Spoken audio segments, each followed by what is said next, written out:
এই ঢাকা বিশ্ববিদ্যালয় একদিন এই ছাত্র শিবির ওরাই ঋণ করবে, অর্থাৎ ওরাই রাজত্ব করবে। আমার যে আনন্দটা আমি এক্সপ্রেস করেছিলাম যে আমার মতো এত সুখী আনন্দিত হয়তো এই কেউ মানে এই সময়টাতে কেউ নেই।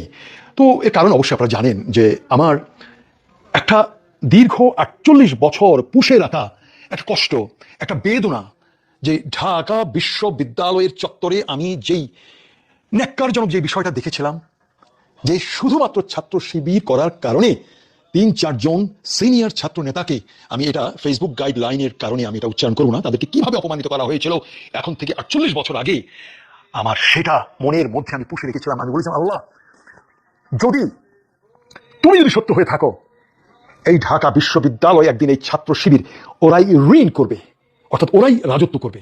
আর সেটাই হয়েছে।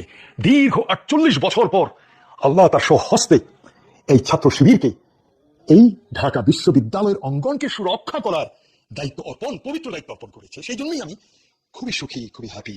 তো সে যাই হোক, আমি এখন মূল কথায় আসি প্রিয় বন্ধুরা। আমার দীর্ঘ 48 বছরের পুষে রাখা সেই the count of Monte Cristo, the count of Monte ক্রিস্টোর সেই বিষয়টা চেপে রেখেছিলাম, আল্লাহ সেটা ওয়াপস দিয়েছে সম্মানের সাথে।